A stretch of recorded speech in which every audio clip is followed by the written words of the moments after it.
Boa noite, muito boa noite para todos.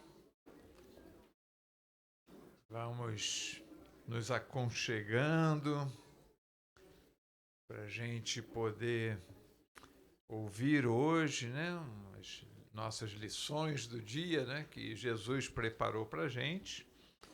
E nossa amiga Eni Sattler já está aqui, direto de Petrópolis, sempre vem aqui nos ajudar.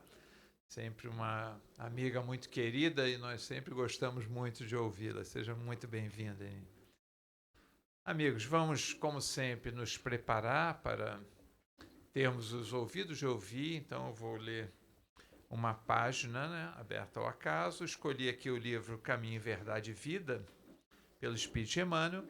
E vamos, então, nos preparar para a nossa oração de início. Então, a página de número 141, pior para eles. Então começou a dizer-lhes: Hoje se cumpriu esta escritura em vossos ouvidos. Se encontra a página no Evangelho de Lucas, capítulo 4, versículo 21º. Tomando lugar junto dos habitantes de Nazaré, exclamou Jesus após ler algumas promessas de Isaías: Hoje se cumpriu esta escritura em vossos ouvidos. Os agrupamentos religiosos são procurados quase sempre por investigadores curiosos que, à primeira vista, parecem vagabundos itinerantes. Todavia, é forçoso reconhecer que há sempre ascendentes espirituais compelindo-lhes o espírito ao exame e à consulta. Eles próprios não saberiam definir essa convocação sutil e silenciosa que os obriga a ouvir, por vezes, grandes preleções, longas palestras, exposições e elucidações que aparentemente não os interessam. Em várias circunstâncias afirmam tolerar o assunto, em vista do código de gentileza e do respeito mútuo. Entretanto, não é assim.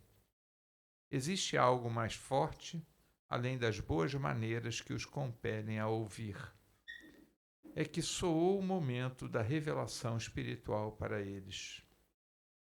Muitos continuam indiferentes, irônicos, recalcitrantes, mas a responsabilidade do conhecimento já lhes pesa nos ombros e, se pudessem sentir a verdade com mais clareza, albergariam a carinhosa admoestação do Mestre no íntimo da alma. Hoje se cumpre essa escritura em vossos ouvidos. A misericórdia foi dispensada. Deu Jesus alguma coisa de sua bondade infinita. Cumpriu-se a divina palavra. Se os interessados não se beneficiarem com ela, pior para eles. Vamos então, amigos, imersos neste conselho do Mestre para todos nós, de que hoje é o dia da nossa renovação. Vamos elevar os nossos pensamentos até Jesus e orar. Querido amigo, aqui estamos. Mais uma vez, buscando os nossos lugares junto aos teus pés, no sopé da montanha, para ouvir as tuas palavras. Tuas palavras que nos enchem de esperança, que nos fazem calar as nossas dores, sarar as nossas feridas, porquanto tu nos fala das bem-aventuranças em nossas vidas. Por isso te rogamos, Jesus, neste momento, ajuda-nos, toca-nos o coração, fazei com que tuas palavras possam, através da boca da nossa querida amiga Eni, chegar ao nosso coração e de lá aos nossos braços, para que se tornem braços que abraçam, que enxugam lágrimas, que envolvem com amor. Aos nossos pés que conduzem aos aflitos onde haja um pranto, alguém precisando de um carinho. E a nossa boca para que possa falar sempre de esperança e de amor. Por isso, Jesus, no dia de hoje, renova-nos em nossa fé.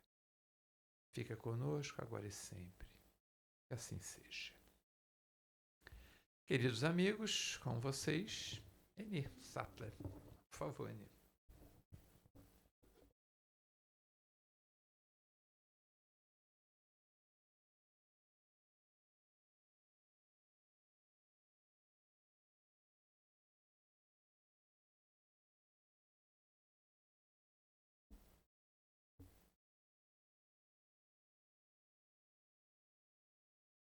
Acho que aqui tá bom. Tá bom para vocês o som? Boa noite a todos. Muita alegria que aqui estou.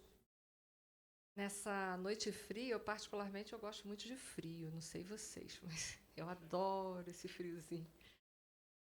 Nascemos no lugar certo, né? Petrópolis também é bem frio. Costuma ser mais frio do que aqui. Às vezes eu venho de lá, tá tão frio danado, chego aqui, tá bem melhor. Então acreditem, lá é bem mais frio.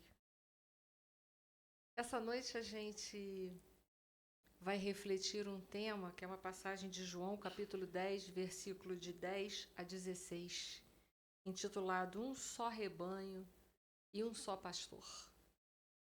Onde a gente vai refletir quem são os rebanhos, né? O que representa o rebanho, quem é o pastor, ou como chegar a fazer parte desse rebanho, como identificar esse pastor. Então a gente vai fazer algumas reflexões aqui juntos essa noite. Para a gente começar, o Evangelho de João é um evangelho diferente.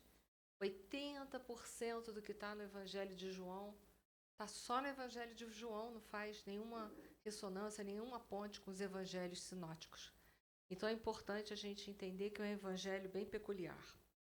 É um evangelho mais espiritual no dito de todos os estudiosos dos evangelhos. Nada ele fala da infância de Jesus. Olha que interessante. Inicia com célebres versículos sobre o Verbo e seu papel desde o princípio da criação do mundo. Fala da criação do mundo, né, cosmogênese, digamos assim, mas não vai falar nada de Jesus, da sua infância. Atribui uma importância muito significativa a João Batista, que a gente sabe que foi primo de Jesus e que foi um precursor de Jesus. Foi muito importante a vinda de João Batista para preparar o caminho de Jesus. E apesar de todas as preparações, nós o crucificamos.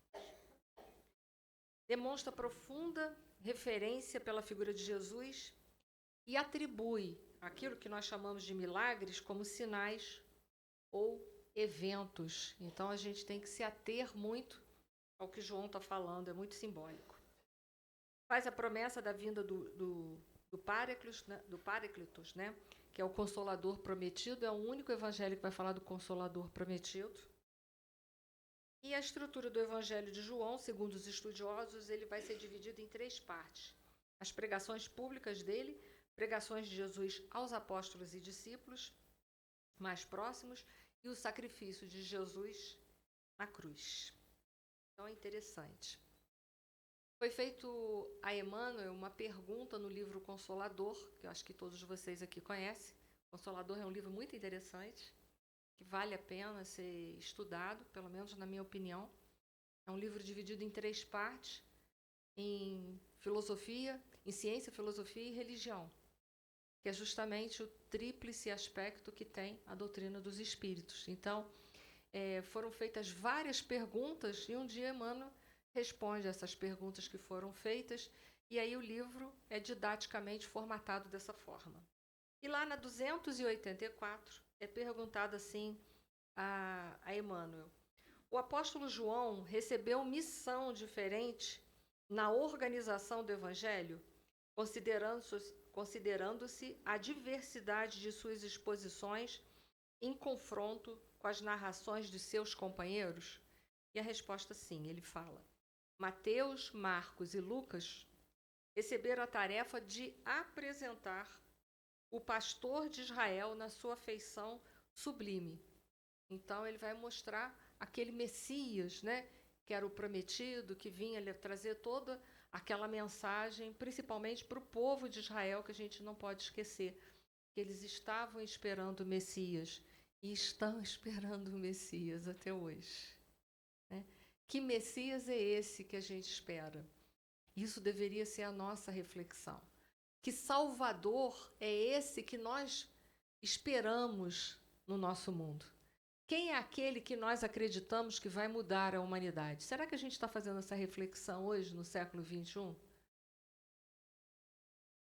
E já o Evangelho de João responde Emmanuel: coube a tarefa de revelar o Cristo divino na sua sagrada missão universalista.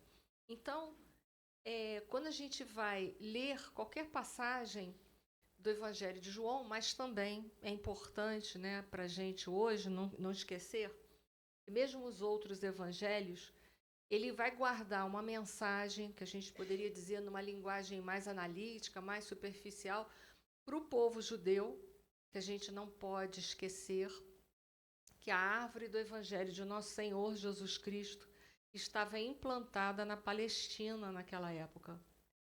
Foi o povo em que Jesus mais investiu, mais enviou missionários. Nós temos diversos missionários naquele povo, que foram enviados antes da chegada de Nosso Senhor Jesus Cristo. Então, é um povo que recebeu muita ajuda. E a sua árvore, a árvore do seu evangelho, estava implantada naquela época lá. E aí uma pergunta sutil: hoje, onde que a árvore do evangelho está implantada? Vocês sabem? Está lá nas obras de Humberto de Campos, Brasil, Coração do Mundo, Pátria do Evangelho. Brasil. Então, a missão foi retirada da Palestina por quê? Porque o orgulho, o egoísmo não fez com que os judeus cumprissem com as suas missões de divulgar a ideia de um Deus único. Eles não fizeram isso, eles se fecharam sobre si mesmos e aí perderam essa grande missão que eles tinham. Hoje a missão está no Brasil, mas aí é por isso que eu estou levando essa reflexão hoje.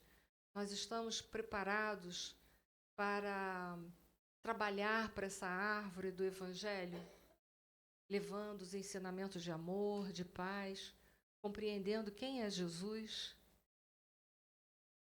Então, o Evangelho ele vai ter uma missão, vai ter uma interpretação mais analítica, mais superficial, e uma interpretação sempre mais abrangente, que vai além do povo judeu, que a gente chamaria de uma interpretação mais em síntese, porque ele tem todas as passagens de Jesus, elas vão ter uma mensagem para toda a humanidade, não é só para o povo judeu, mas para todos nós. Então, para aquele povo que está ali, para aquele momento, mas também para todos nós. E não sei se vocês guardam a mesma sensação, mas quando a gente lê uma passagem de Jesus, parece que ela foi feita agora, da agorinha, saiu fresquinha do forno para a gente. Ela varou mais de 21 séculos, né? E ela é atual. Olha que interessante. Por isso que se diz que a gente tem que retirar da letra o espírito.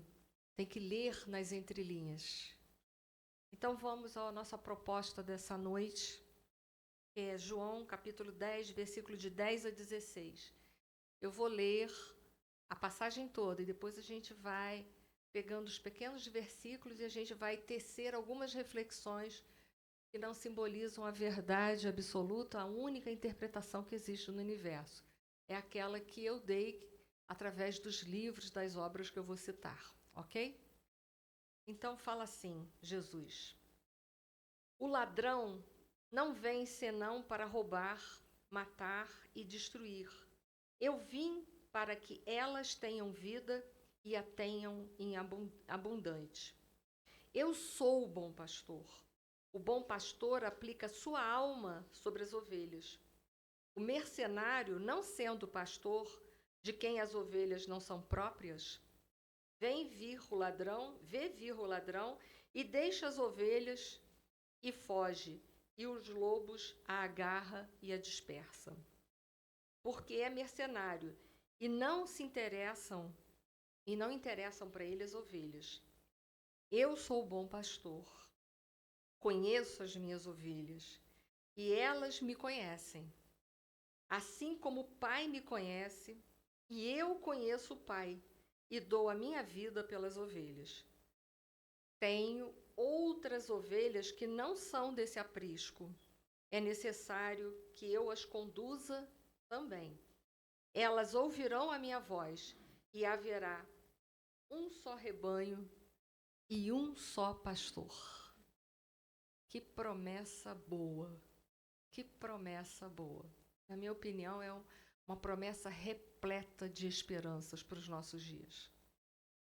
A gente vai ver que, numa linguagem muito alegórica, metafórica, como muitas vezes Jesus usou, porta, ovelha, pastor, rebanho, ele vai nos esclarecer quem são os verdadeiros profetas, quem são os verdadeiros condutores ou pastores da humanidade. Porque Jesus, no seu sermão profético, que aí a gente vai encontrar mais ostensivamente em Mateus, ele alertou a gente o tempo todo sobre os falsos cristos e os falsos profetas, não foi? Aliás, um alerta que ele já faz no Sermão da Montanha e que ele repete no sermão profético. Então, nós viveríamos, depois da partida de Jesus aqui na Terra, nós viveríamos momentos muito difíceis em que falsos cristos e falsos profetas, que são aqueles que trabalham para os falsos cristos, disseminariam inverdades ou meias-verdades. E para mim o mais grave de todas, entre uma e a outra, é a meia-verdade. Eu não sei se vocês concordam comigo. Porque uma mentira, geralmente a gente logo vê, mas uma meia-verdade, ela fica camuflada, né, naquela linguagem subliminar, né? Parece que é, mas na verdade não é.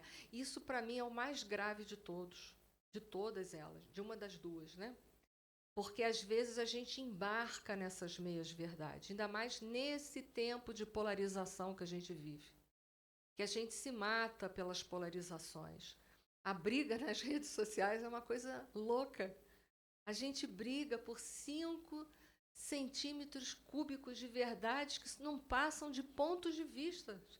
Olha só que coisa, perde amizades por pontos de vista, por partidos políticos, por questões religiosas, por preconceitos. A gente está vivendo esse momento. E aí a gente está esquecendo de uma coisa que é importantíssima e que a gente precisa fazer com urgência. É se amar. Porque acima das nossas opiniões, a gente tem que saber que nós somos irmãos uns dos outros, gostando disso ou não. Gostando disso ou não, isso é a verdade. E a gente briga por tudo isso. Mas a gente quer saber quem é esse bom pastor, porque Jesus afirmou ali o tempo todo, né? Eu sou o bom pastor. Ele fez uma afirmativa. Vamos ver qual é a característica desse bom pastor? Já que para a gente se pautar, para a gente entender bem, porque hoje até a imagem de Jesus está mesclada com um monte de coisa que não é realidade sobre Jesus. Nós ainda temos esse agravante hoje no século XXI. E aí eu vou buscar lá nas obras básicas, Allan Kardec, a Gênesis, capítulo 17, item 26. Tudo eu falo onde está para vocês poderem ler, para ver se eu não estou falando mentira, né? Isso é importante. Nesse mundo polarizado que a gente vive, é melhor dar fonte. Ele fala assim, Kardec, transmitir aos homens, Jesus, né? Transmitir aos homens o pensamento de Deus. Somente a sua doutrina, a do Cristo, em toda a pureza, pode exprimir esse pensamento. Essa é a missão de Jesus, ou essa foi a missão de Jesus. Transmitir o pensamento de Deus. Então, era um espírito que já estava em comunhão perfeita com o Pai. Olha que interessante. Nós não estamos ainda nessa comunhão perfeita com o Pai. Mas ele estava. Mais para frente, ainda em A Gênesis, aliás, um pouco mais para trás, capítulo 15, item 2, falam assim sobre Jesus. Segundo a definição dada por um espírito, ele era médium de Deus. Olha que interessante. Mas vamos ver um pouquinho mais quem era Jesus, para a gente não ter dúvida. E a gente vai buscar a fonte, Revista Espírita, de 1868, um artigo de fevereiro e março. O de fevereiro é intitulado Os Messias do Espiritismo, e março, comentário sobre os Messias do Espiritismo. Lá nós vamos ter uma notícia, nesse artigo, que Jesus era um desdobramento dos espíritos puros. Ele já era um espírito crístico, fazia parte das falange dos espíritos crístico, é uma falange. Por isso ele se chamava Jesus Cristo, né? Existem outros Cristos, ele era Jesus Cristo. Eu falo isso que tem um artigo também na Revista Espírita, que eu não lembro agora o nome, o ano e o mês, vai falar sobre os espíritos, sobre a teoria dos espíritos decaídos, que lá fala que Maria era um espírito puro, então é diferente. Jesus era um desdobramento. E a esses espíritos é dado a função de organização, de administração dos planetas, dos sistemas, nosso aqui é sistema solar, né, porque o Sol é o nosso astro-rei, e das galáxias. É isso que esses espíritos fazem, coisa simples.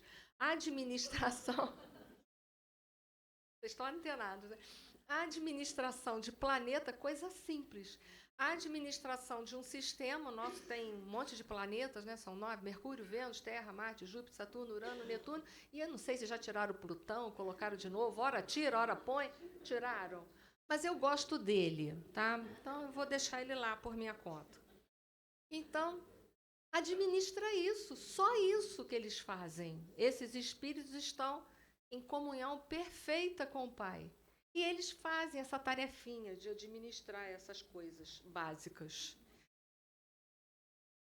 E ainda, fazendo uma ressonância, volto para Emmanuel.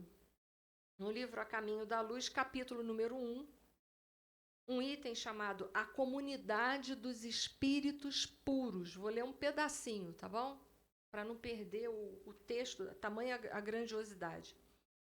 Rezam as tradições do mundo espiritual, então é uma tradição do mundo espiritual, que na direção de todos os fenômenos do nosso sistema, esses planetinhas todos, eu estou incluindo Plutão, que eu gosto dele, existe uma comunidade de espíritos puros e eleitos pelo Senhor Supremo do Universo, em cujas mãos se conservam as rédeas diretoras da vida de todas as coletividades planetárias.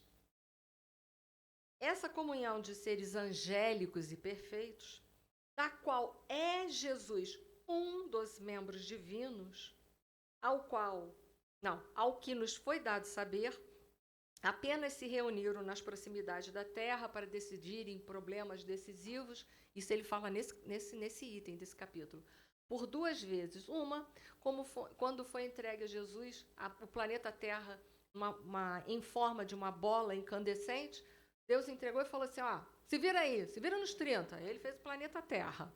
Só isso. E depois, na vinda dele até nós. Mas mais para frente, nesse mesmo livro, o Emmanuel vai dizer que vai ter uma terceira reunião, que ainda vai acontecer, que não se sabe quando, se já aconteceu ou não, creio que não, que era para decidir a transição planetária, quando o planeta deixará de ser de provas e expiações para mundo de regeneração. Por que eu falei tudo isso? Para dizer só uma coisa para vocês e provar. Jesus não tem atributos nossos, humanos. Ele não tem nenhuma das nossas vicissitudes. Nenhuma. Porque por aí hoje ainda há umas correntes por aí que tentam colocar atributos humanos em Jesus. Desculpem a sinceridade, isso é uma forma de destruir a imagem de nosso Senhor Jesus Cristo. E aí, destruindo a imagem dele, quem nós teremos para ser o nosso modelo e guia para a gente se mirar e evoluir? Ninguém. Porque se ele é igual a todos nós, eu sigo qualquer um, vou seguir Jesus para quê? Jesus já tinha superado era um espírito puro, crístico, não precisa mais reencarnar.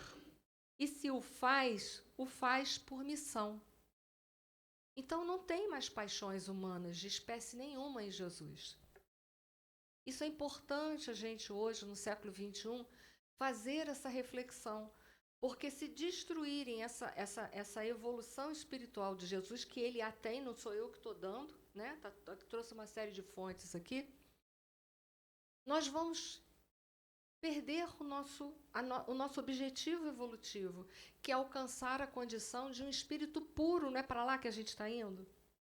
A maioria de nós está em que ordem de evolução de espíritos? Imperfeitos, bons ou puros? A maioria, não vou dizer todos, né? Mas a maioria de nós somos imperfeitos. Pode ter alguns aqui bons, eu não sei identificar, mas digo que temos também encarnados. Mas a grande maioria não é essa. Foi-nos dado um modelo e guia na 625 do Livro dos Espíritos, alguém sério para nós seguirmos, que não tem erro, que não é um ídolo de pés de barro para nós seguirmos. Não é alguém cheio de vicissitudes humanas, cheios de instintos, presos ainda à vida material, lutando para se desvencilhar das suas sombras. Mas é alguém que já passou por tudo isso, que é o nosso modelo e guia. O resto é tudo ídolos de pés de barro. É só para chamar a atenção, né? Cuidado com essas coisas que são projetadas. Se a gente destruir essa imagem, ou se a gente ajudar a destruir a hierarquia em que Jesus possui, a gente vai perder o modelo e guia para seguir. Ser próprios das trevas. É um alerta que a gente tem que fazer. Muito bem, então, esse bom pastor, né, essa figura do bom pastor, quem é o bom pastor? É um guia espiritual. É alguém que a gente pode, sem sombra de dúvida, seguir, copiar o seu comportamento, a sua forma de atitude na sociedade. Mas esse pastor, esse guia espiritual, é alguém que está nos conduzindo por uma coisa chamada porta estreita. E por que a porta é estreita? Vocês já fizeram essa pergunta? Alguém já fez? Duvido que vocês não tenham feito essa pergunta. Vocês estão com vergonha de falar errado. Mas a porta é estreita porque ela não vai passar certas bagagens excessivas, né? O excesso não passa. O excesso que a gente carrega é produzido por duas chagas da humanidade. Quais são elas? Então não passa. A porta é estreita porque também é preciso que a gente passe por ela sozinho. Porque a gente tem que se resolver primeiro com a gente. Eu não sei se vocês sabem, eu não sei agora de cabeça ao certo se é a 617 ou 18 nota do Livro dos Espíritos, que Kardec fala qual é a função das leis morais.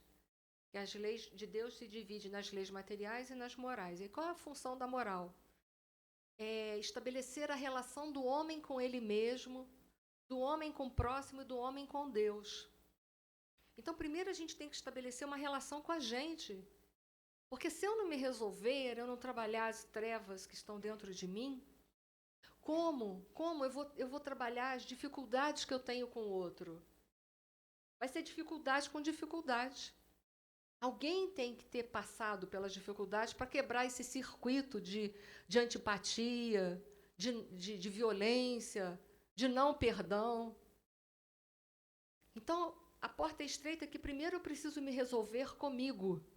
E passando por ela, eu estando melhor comigo mesma, eu vou ter subsídios para trabalhar com o outro. Eu vou ter amor, eu vou ter perdão, eu vou ter misericórdia. Por quê? Porque eu já usei tudo isso para mim, para trabalhar as minhas trevas. Agora eu tenho subsídios para dar. E se eu consigo me resolver comigo e consigo me resolver com o outro, eu já consegui me resolver com as leis de Deus, está tudo certo, já acabou. Não é assim?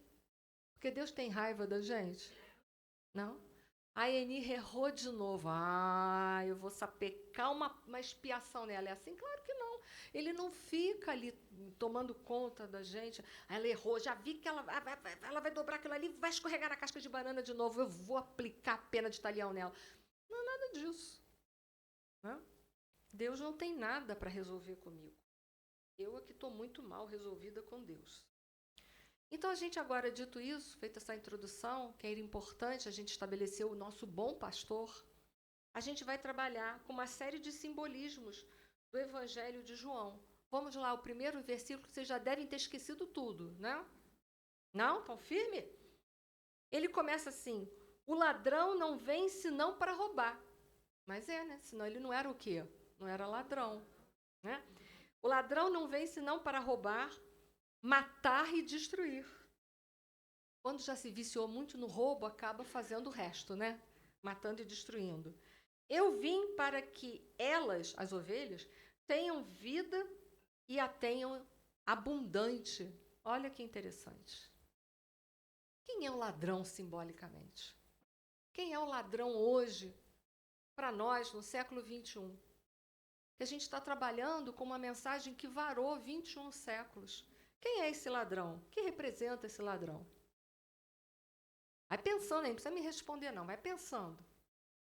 E diga se vocês concordam que ele representa a materialidade do mundo, que gera esses valores ilusórios que a traço, ferrugem corrompem e que a gente luta com unhas e dentes para ter, não é? Não? Não? Ninguém luta com unhas e dentes para ter nem para manter. Só para tirar a dúvida do resto que está na dúvida.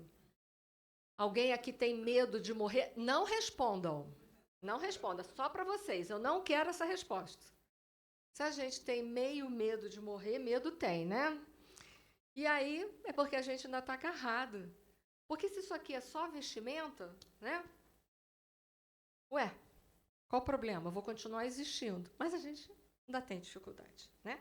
Então, o ladrão representa isso, aquilo que te rouba. Essa materialidade do mundo me rouba a oportunidade de eu me espiritualizar. Enquanto eu estou aqui engajada, né, todas essas coisas aqui, lutando só para isso, sem um objetivo maior, porque isso aqui pode ser um instrumento para um alcance de um objetivo maior, ele está roubando a minha oportunidade de me espiritualizar.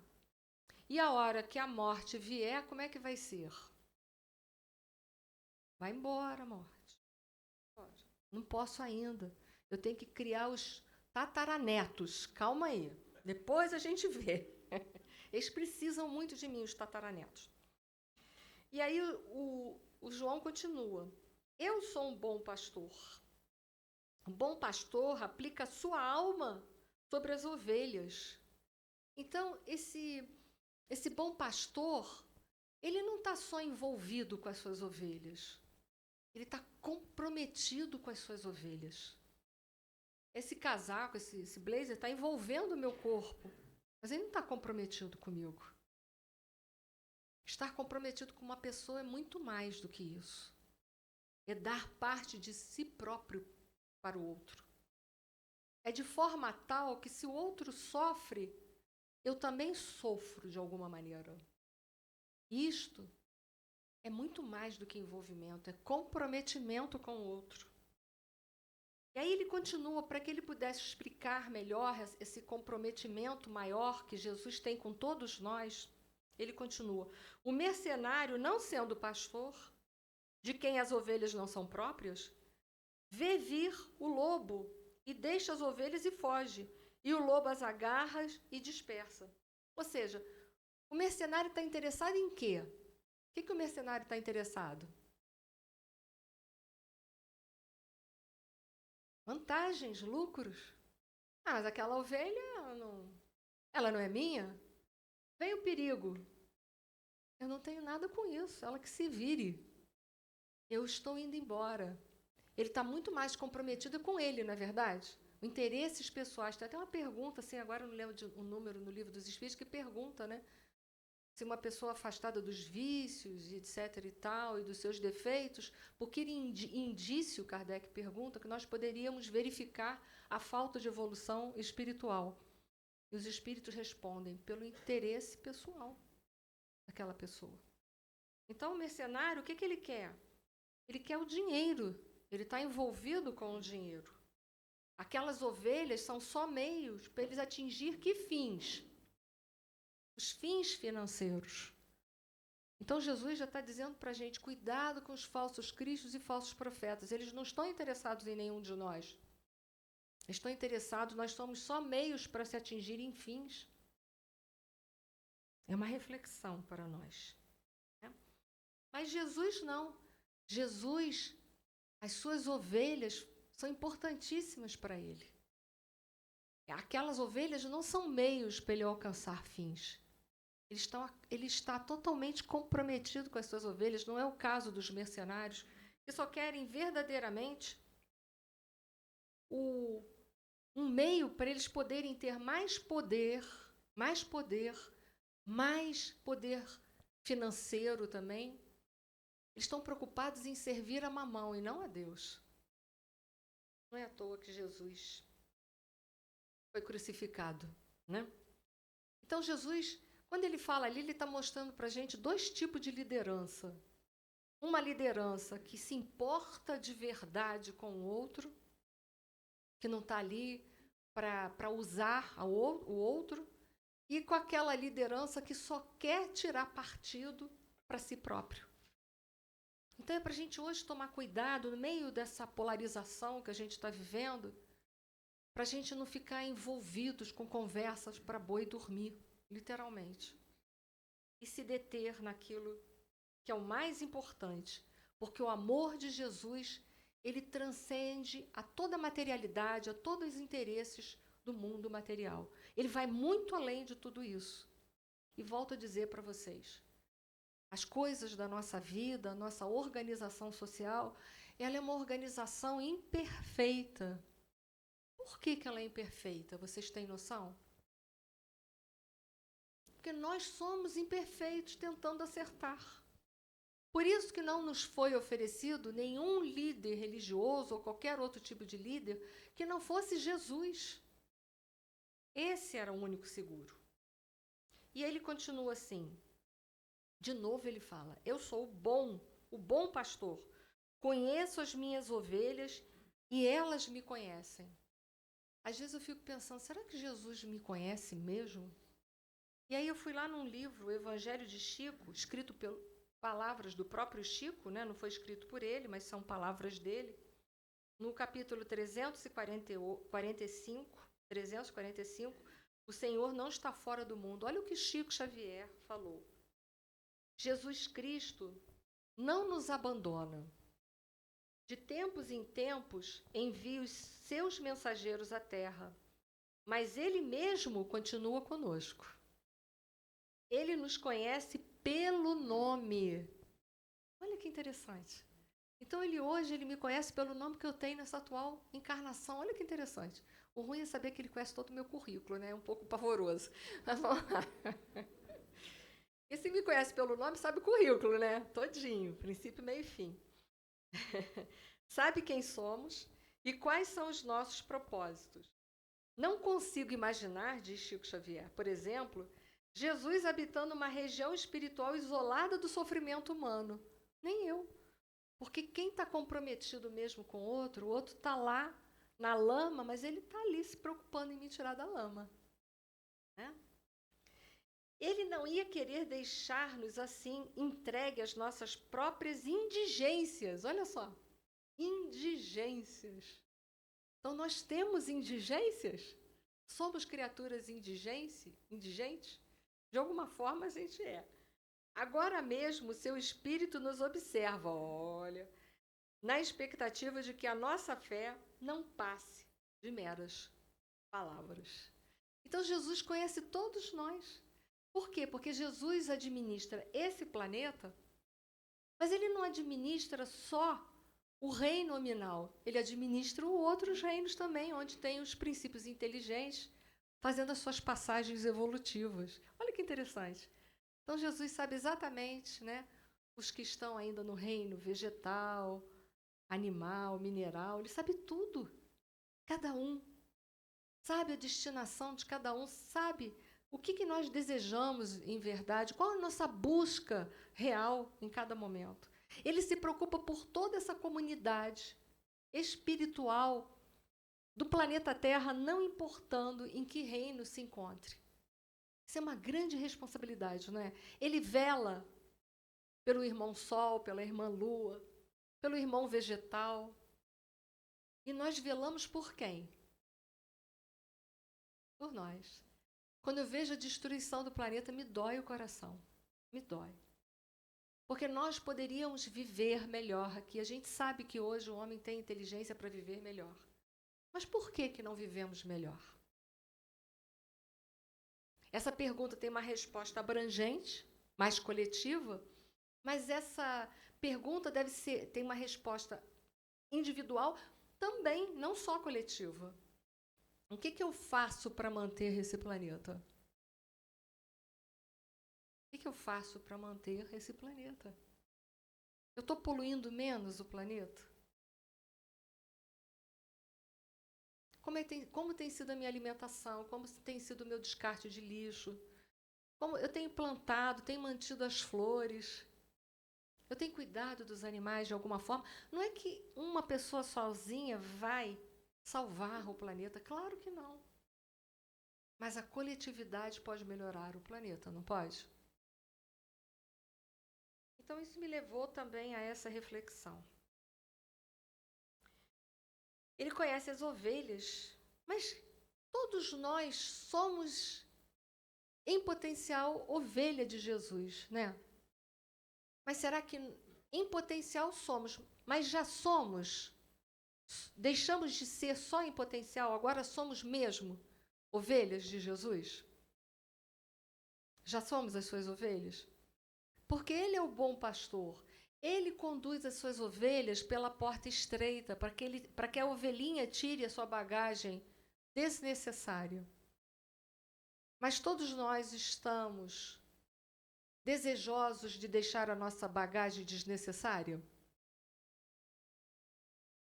Talvez então ainda estejamos só sendo ovelha em potencial, mas ainda não ovelha do seu rebanho mesmo. Né? Porque para ser ovelha do rebanho de Jesus, a gente tem que desejar mesmo viver a sua moral.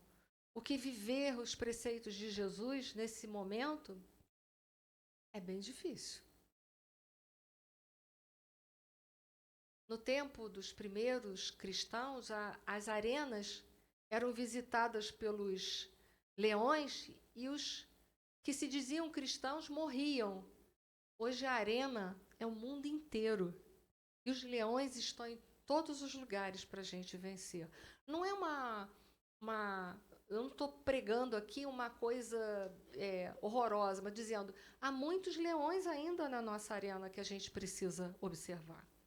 Leões que vêm de fora e leões que estão dentro. Eu acho que esses são os piores leões, né? E ele continua assim: assim como o Pai me conhece, olha só, o Pai conhece ele. Mas o Pai também me conhece? Conhece? Olha que interessante. O Pai também me conhece. Vamos ver por quê também, se a gente tem dúvida. E eu conheço o Pai. Então agora ele já conhece o Pai. Porque ele está em comunhão. E a gente conhece o Pai? Mas o Pai conhece a gente. Que bom. Então ele fala assim: assim como o Pai me conhece, eu conheço o Pai. E dou a minha vida pelas minhas ovelhas. Jesus deu a vida dele pelas suas ovelhas? Jesus tinha poder o suficiente, se ele quisesse, para não ser crucificado? Faço essa pergunta a vocês. Sem dúvida. E por que ele se deixou crucificar? Essa pergunta é um pouco mais difícil, né? Por quê? Por quê?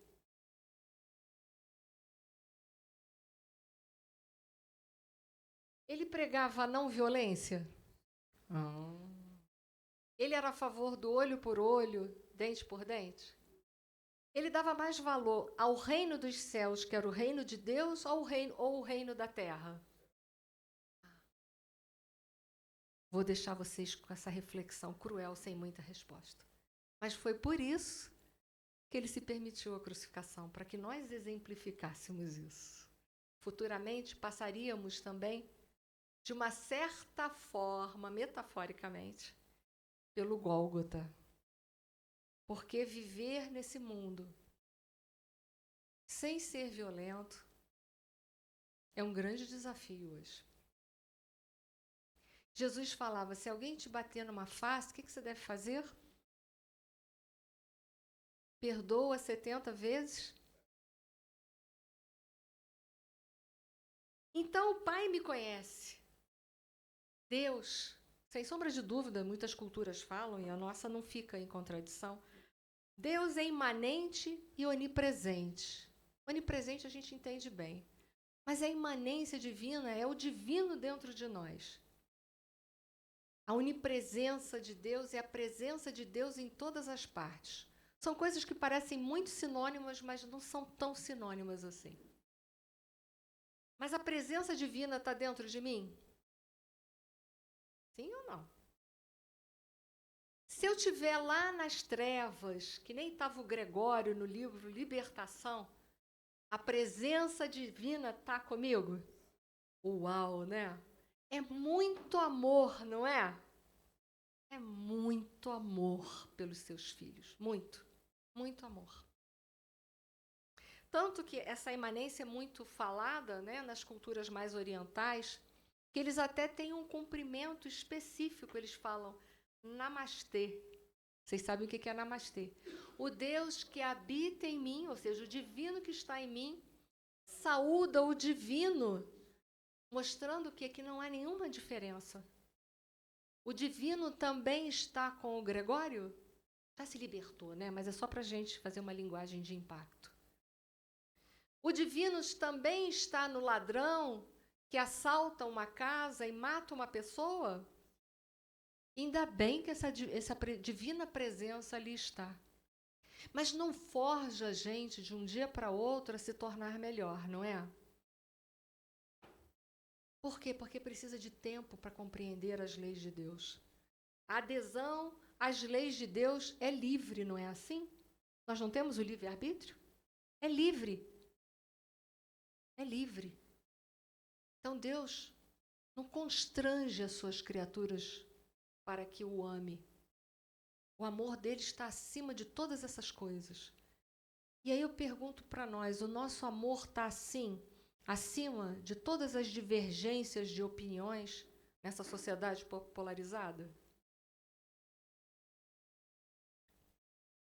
Então, o Pai nos conhece, o Pai está em todos os lugares.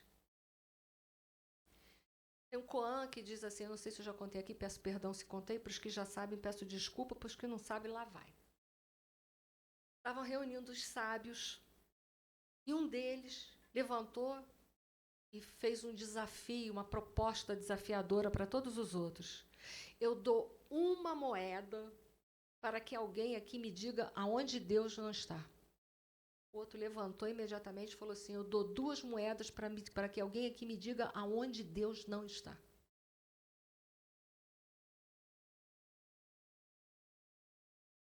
Tem outras ovelhas, disse Jesus, nesse Evangelho de João, que não são desse aprisco.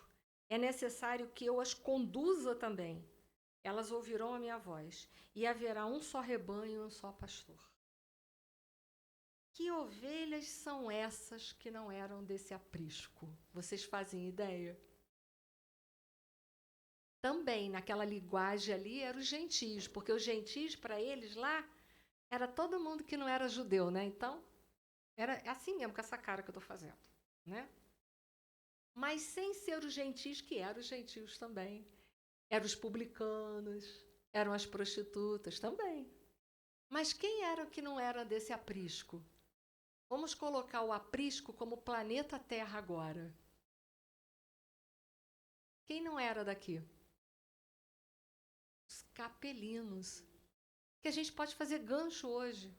E por que a gente quer fazer gancho com os capelinos? Por quê?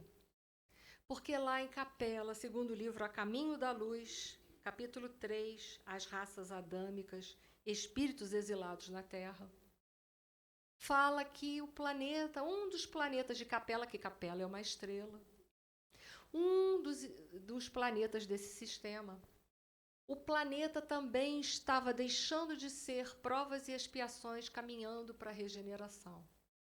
Mas havia um agrupamento de espíritos rebeldes que não se curvavam para as leis de Deus.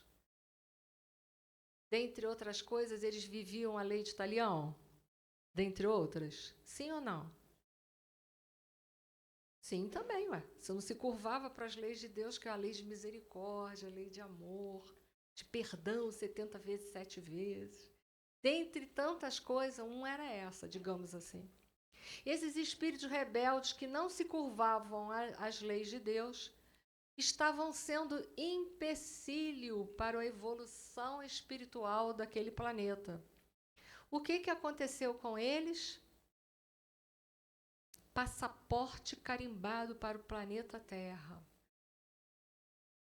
que ainda era primitivo e que deu a entrada como um planeta de provas e expiações a partir da chegada dos capelinos. Inaugura-se o mundo de provas e expiações. Como eram os corpos dos primeiros homens que eles tiveram que reencarnar, usar? Já pararam para pensar? Eu já. Eu fico pensando, Jesus, eu tenho horror de pelo no meu corpo. Isso é assim, já pensou não ter um chuveirinho básico num tempo frio desse? Não tinha fogo. Não tinha fogo para aquecer. Aí fico pensando, comia carne. Que crua. Tinha presas grandes que era para rasgar a carne e comer ela crua. Que delícia. Todo mundo está fazendo uma cara aí danada, né? Mas isso é uma outra história. E aí diz assim, Emmanuel, foi assim que Jesus recebeu a luz do seu reino de amor e de justiça, aquela turba de seres sofredores e infelizes. Conversou, recebeu eles, eu não vou ler porque o tempo já está adiantado. Recebeu com amor, com carinho, acolheu todos eles, exortou a esperança dentro deles, a fé, e falou assim, olha, eu vou mandar meus missionários, vocês fiquem tranquilos, e depois eu vou pessoalmente. Eram as ovelhas, que não eram desse aprisco, mas que ele recebeu como ovelhas que ele ama da mesma forma que ele ama qualquer outro que não seja um capelino. Mas que ele tem interesse que essas ovelhas sejam felizes da mesma maneira. Então ele acolheu essas ovelhinhas. E aí, para finalizar, ele diz que no futuro teremos o quê? Um só rebanho e um só pastor. Por quê? Porque o que vai imperar entre nós é a lei de justiça, de amor e de caridade. Então, o amor tem fronteiras? A justiça de Deus tem fronteiras? Ela prefere mais os brasileiros do que prefere, sei lá, os japoneses, os chineses, sei lá quem? Ou os franceses, italianos? Não. A justiça, o amor de Deus não tem fronteiras. Fronteiras de nenhuma espécie. Nenhuma espécie. Então, haverá um só rebanho. Por quê? Porque o rebanho que Jesus está se referindo são aqueles que vão aceitar a sua lei de amor, de justiça, de caridade, da vivência. E vão viver, ser conduzidos por Jesus, que era o único que veio até o momento aqui na Terra, que tem a capacidade de transmissão, como a gente viu no livro A Gênese, do pensamento de Deus, e que nos foi ofertado como modelo e guia. Poderemos todos nós fazer parte desse rebanho. Esse rebanho é uma possibilidade real para todos nós, sem distinção. Mas para isso nós temos que estarmos dispostos a viver essa lei de amor, de justiça e de caridade que está na terceira parte do Livro dos Espíritos.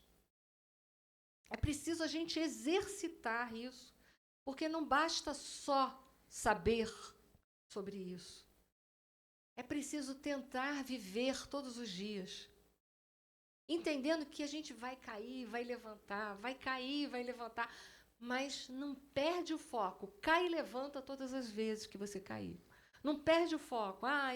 Eu já fiz besteira de novo. Tá, levanta, sacode a poeira e começa de novo. Não perde o foco.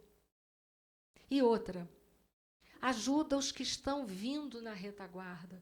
Com esse amor que Jesus tinha, quando ele foi levado para Pilatos, para Caifás, etc. e tal, ele sabia com quem ele estava conversando, mas ele deixou de amar? Não. Ele deixou aquelas ovelhas para trás? Continua fazendo parte do rebanho dele em potencial. E que nós possamos levantar essa bandeira de verdade na nossa vida, no dia a dia. Olharmos para as pessoas, temos um olhar muito além da casca, muito além daquele momento. Todos nós temos o potencial divino dentro de nós. Demoramos mais a desabrochar, sem sombra de dúvidas. Mas temos que lutar por um planeta melhor. Lutar pelas pessoas que estão vindo na retaguarda sem preconceito, mas com postura, claro, sim, sim, não, não, como Jesus o fez. Para que esse planeta, então, possa ser um planeta de regeneração. Espero poder ingressar e desejo a todos que possam também ingressar nesse planeta de regeneração. Que a gente possa estar mais disposto do que estávamos antes. Porque o convite já foi feito há mais de 2000 anos. Muitos são chamados, mas poucos são os escolhidos. E não é porque Deus tem uma predileção por A ou B ou C, mas que é preciso atender o chamado, ter olhos de ver, ouvido para ouvir e ter disposição para trabalhar na seara do Senhor. Eu tenho certeza que a maioria de nós estamos nos esforçando e muito para essa tarefa, com certeza. Muito obrigada, uma noite de paz e luz para todos vocês. Que Jesus seja o nosso modelo e guia de verdade, principalmente nos nossos momentos de provas e expiações. Muito obrigada, uma boa noite.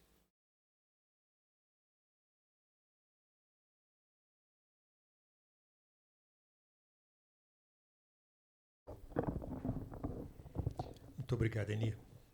Excelentes reflexões, né? Tem muito trabalho aí parte da semana, né? Só as perguntas que a gente não respondeu, né? A gente vai responder em casa, né? Tá certo. Boa, essas perguntas são boas. Antes que eu esqueça, a gente esquece às vezes as coisas, né? Quem nos visita hoje pela primeira vez? Muito prazer. Na palestra, sim. Qual o seu nome? Luiz, Fátima, sejam muito bvindos, tá bom? Já estão na casa, né? Mas a primeira vez. Mais alguém? Deixa eu ver aqui, ninguém. Bom, vamos para os nossos avisos então, tá bom? Hoje só tenho 2 avisos. Acho que o mais importante de hoje, acho que vocês estão sentindo na pele, né? Que é o frio, né? E nós estamos na campanha para recebermos cobertores para os nossos trabalhos assistenciais lá no Morro do Pimentel, né, que é no Núcleo Tio Otto, e aqui na Alta de Souza. Então, por favor, quem puder contribuir, tragam um cobertor, um bom cobertor, porque, enfim, tem sempre alguém com frio, sempre alguém com frio. Se nós aqui, que temos uma condição social um pouco melhor, né, algumas pessoas aqui estão com frio, imagina uma pessoa que mora num lugar que muitas das vezes, num teto de zinco, enfim, tem fresta, entra ar frio. Então, quem puder, tá bom? E o outro aviso amanhã, dia 25, né, às 10 horas da manhã, no Facebook da AME Teresópolis e no YouTube da AME Teresópolis. Teremos uma palestra do Dr. Domingos José Vaz do Cabo. E o tema é um tema bem interessante, né? Que ele fala o seguinte: o papel dos chakras na conquista do cuidado integral. Então, quem puder assistir, acessem o Facebook da AME Teresópolis e o YouTube da AME Teresópolis também, tá bom? Bom, agora eu vou pedir para a nossa companheira Cacilda fazer a prece final. E em seguida nós teremos os passes, que não é obrigatório, então quem quiser é só aguardar no lugar que um companheiro vai chamá-lo para o passe, tá bom? Ok? Obrigado, gente. Até logo.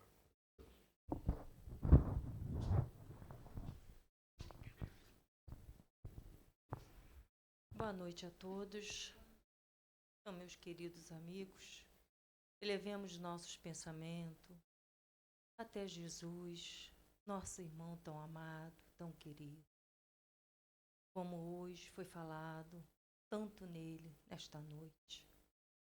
Depois que uma semana se passou, retornando a esta casa para receber tantas informações, estudando juntos com cada um de vocês. E isto nos fortalece para seguirmos a semana, fortalecendo a cada dia, porque é tão importante estarmos aqui nesta noite, sentindo essas vibrações, nos amando, nos tornando, formando esta família. Ó Jesus querido, nós te amamos muito. Obrigado, muito obrigado, porque tu és o nosso governador.